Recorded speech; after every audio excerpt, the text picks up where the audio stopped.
আসসালামু আলাইকুম, welcome back to my channel Akhtar cooking house. প্রিয় ভাই বোনেরা, আজ আপনাদের সাথে কলা এবং গাজর দিয়ে একটা জুস তৈরি করে শেয়ার করব। আপনারা পুরো ভিডিও দেখবেন। টেবিলে চলে এলাম, 2টা গাজর নিয়েছি।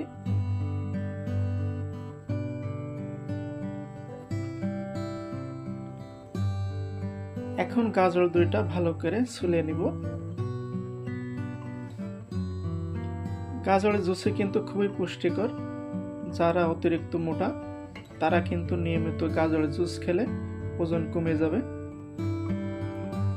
তো সহজভাবে দেখানোর চেষ্টা করব। তো গাজর 2টা ছুলে নিয়েছি, এখন ছোট পিস করে কেটে নিব।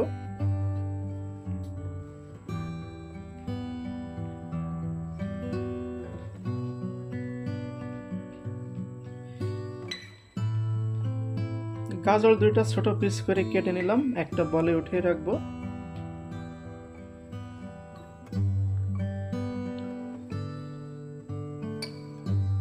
এখন 3টা পাকা কলা নিয়েছি, এখন কলা 3টা ছুলে নিব।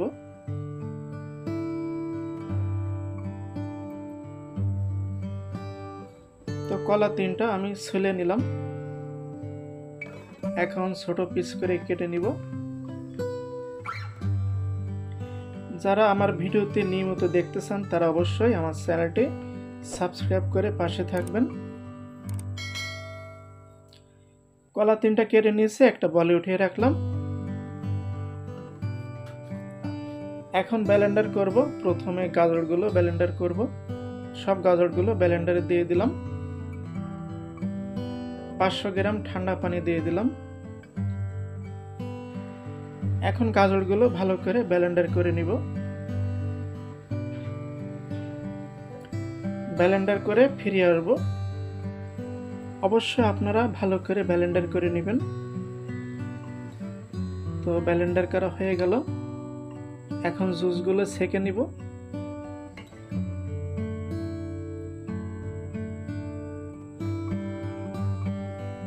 তো জুসগুলো ভালো করে ছেঁকে নিলাম, এখন জুসগুলো এক সাইডে রেখে দিব।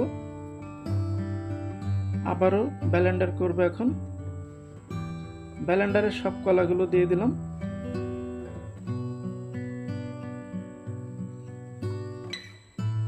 এখানে 400 গ্রাম তরল দুধ দিয়ে দিলাম।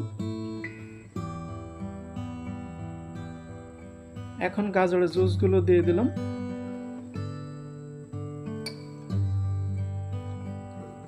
একশো গ্রাম ড্যানিশ মিল্ক দিয়ে দিলাম। এখন ভালো করে ব্লেন্ডার করব।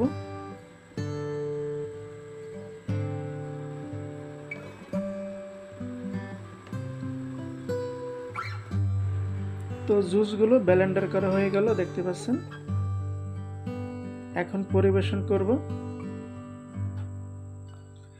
2টা গ্লাস নিয়েছি, 2টা গ্লাসে আইস দিয়ে দিচ্ছি। আপনাদের যদি আইস না থাকে ঠান্ডা পানি দিয়ে আপনারা জুস পরিবেশন করতে পারেন।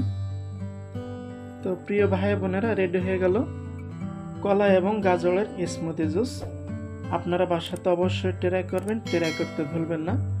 এবং আজকে জুস রেসিপিটা কেমন লাগলো অবশ্যই কমেন্ট করে জানাবেন। ভালো লাগলে শেয়ার করবেন।